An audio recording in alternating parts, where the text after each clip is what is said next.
3 centuries before Christ, Alexander the Great left India in chaos. From the ashes rose mighty empires, Maurya, Kushan, Gupta, and Chola, shaping a golden age of conquest, culture, and innovation. Join us as we unravel their epic saga, from battles to Buddhist stupas, in a land where resilience forged history. Discover post-Alexander India. In 327 BC, Alexander the Great invaded the Indian subcontinent, defeating local kings like Porus at the Battle of the Hydaspes. However, his troops mutinied at the Beas River, forcing him to retreat in 325 BC. Alexander's death in 323 BC left a power vacuum in the northwest. Local rulers like Ambhai of Taxila had submitted, but the region fragmented. This chaos allowed ambitious leaders to rise. Chandragupta Maurya, a young warrior trained under the guidance of Chanakya, saw an opportunity. He overthrew the Nanda dynasty of Magadha in 321 BC, founding the Maurya Empire.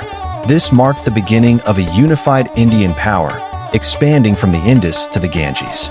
The invasion opened trade routes and cultural exchanges with the Hellenistic world, influencing art and coinage, but also inspired resistance against foreign incursions. The subcontinent was poised for its first great indigenous empire. Chandragupta Maurya, with strategist Chanakya's help, built the Maurya Empire from Magadha's base. By 305 BC, he defeated Seleucus I Nicator, Alexander's successor, gaining territories in Afghanistan and Balochistan. In exchange for 500 war elephants, Seleucus ceded lands and sealed an alliance with a marriage. Chandragupta's administration was efficient, with a vast spy network and centralized bureaucracy described in Chanakya's Arthashastra. The empire promoted agriculture, trade, and infrastructure like roads and irrigation. Religiously tolerant, Chandragupta later embraced Jainism, abdicating in 298 BC to become an ascetic. His rule unified much of the subcontinent, setting a model for future empires and fostering economic prosperity.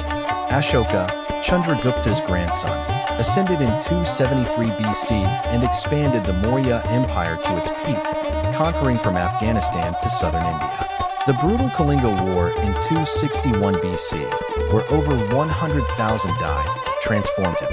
Embracing Buddhism, Ashoka renounced violence and promoted Dharma through edicts inscribed on pillars and rocks across the empire. These edicts, in Brahmi script, emphasized welfare, animal rights, and tolerance. He built stupas, sent missionaries to spread Buddhism to Sri Lanka and beyond, and improved public works like hospitals and roads. Ashoka's reign marked a golden age of peace and cultural flourishing, but after his death in 232 BC, the empire began fragmenting under weak successors. After Ashoka's death, the Maurya Empire weakened under successors like Kanala and Dasaratha. Regional revolts and invasions eroded central control. By 184 BC, the last Maurya ruler, Brihadratha, was assassinated by his general Pushyamitra Shunga, founding the Shunga Empire in Magadha. The Shungas revived Hinduism, patronizing Brahmanism over Buddhism, and resisted Greek incursions from the northwest. This period saw cultural shifts, with Sanskrit literature flourishing, but political fragmentation increased as southern kingdoms like Satavahanas gained independence. Around 200 BC, Greco-Bactrian King Demetrius established the Indo-Greek kingdom in the northwest, blending Greek and Indian cultures. Kings like Menandri, 165 to 155 BC, patronized Buddhism, as seen in the Milinda Panha dialogues. This era introduced Hellenistic art, influencing Gandhara sculptures with Greek realism and Buddhist themes. Trade flourished via the Silk Road, exchanging spices, silk, and ideas. By 1 BC, the kingdom fell to Scythian invaders, but its legacy endured in Indo-Greek coinage and syncretic religions. In 68 AD, Kujala Kadphises founded the Kushan Empire, uniting Yuezhi nomads from Central Asia. His successor Vima Kadphises, 113 AD, introduced gold coins, boosting trade. The empire spanned from Central Asia to northern India, facilitating the Silk Road and cultural exchanges. Kushans tolerated religions, with Zoroastrian, Hindu, and Buddhist influences. Art thrived in Mathura and Gandhara styles, depicting Buddha in human form for the first time. This period saw the spread of Mahayana Buddhism and economic growth through international commerce. Kanishk, ascending in 127 AD, elevated the Kushan Empire to its peak, conquering vast territories and convening the Fourth Buddhist Council in Kashmir. He promoted Mahayana Buddhism, building stupas and monasteries. Kanishk's court hosted scholars like Ashoka, advancing literature and medicine. The empire's coinage reflected multicultural influences, with Greek, Persian, and Indian deities. By 240 AD, internal strife weakened the Kushans, paving the way for the Gupta rise in the east. Kanishk, ascending in 127 AD, elevated the Kushan Empire to its peak, conquering vast territories and convening the Fourth Buddhist Council in Kashmir. He promoted Mahayana Buddhism, building stupas and monasteries. Kanishk's court hosted scholars like Ashoka, advancing literature and medicine. The empire's coinage reflected multicultural influences, with Greek, Persian, and Indian deities. By 240 AD, internal strife weakened the Kushans, paving the way for the Gupta rise in the east. Samudragupta, 335 AD, expanded the empire through conquests, earning the title Indian Napoleon. His son Chandragupta II, 380 to 415 AD, defeated the Sakas, extending control to the west. The Gupta court was a hub for intellectuals. Aryabhata advanced astronomy, and Varahamihira contributed to astrology. Art peaked with Ajanta caves and temple architecture. Trade with Rome and China boomed, making India wealthy. Socially, the caste system solidified, but women had some rights. This period is hailed as India's golden age for its cultural and scientific achievements. From 455 AD, Skanda-Gupta repelled Hunnic invasions, but the empire weakened. White Huns under Mihirakula, 502 AD, devastated northern India, destroying monasteries. By 554 AD, the Gupta Empire collapsed under Vishnugupta, leading to regional kingdoms. This fragmentation allowed new dynasties like Vakatakas in the Deccan to rise. Harsha ascended in 606 AD, unifying northern India from Thanissar.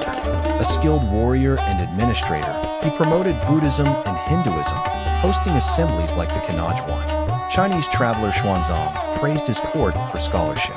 Harsha's empire stretched from Punjab to Bengal, but after his death in 647 AD, it dissolved without an heir, leading to chaos. Kulation I founded the Chalukya dynasty in 535 AD in the Deccan, with Vatapi as capital.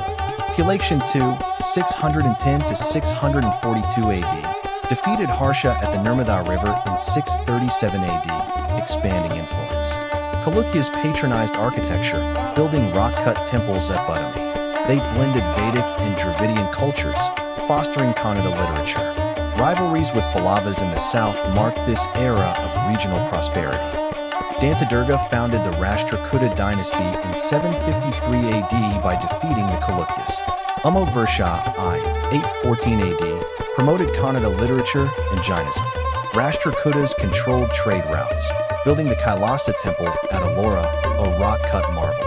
Their empire influenced the Deccan and North, clashing with Pratiharas and Palas in the tripartite struggle for Kannauj. From 800 AD, the Pratiharas, Palas, and Rashtrakutas vied for control over Kannauj in the tripartite struggle.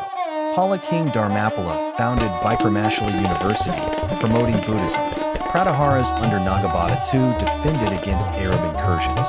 In the south, the Chola dynasty under Raja Raja Chola, 985 AD, expanded to Sri Lanka and Southeast Asia, building grand temples like Brihadishwar. This era saw feudalism rise, with local rulers gaining power amid central decline.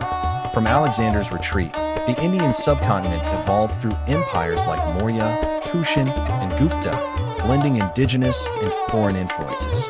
These periods fostered advancements in philosophy, science, and art, from Ashoka's edicts to Gupta mathematics. Despite invasions and declines, resilience led to cultural syncretism and regional powers like Cholas. By 1000 AD, the stage was set for medieval transformations, with Islam's arrival looming. This era's legacy endures in India's diverse heritage, inspiring unity amid diversity.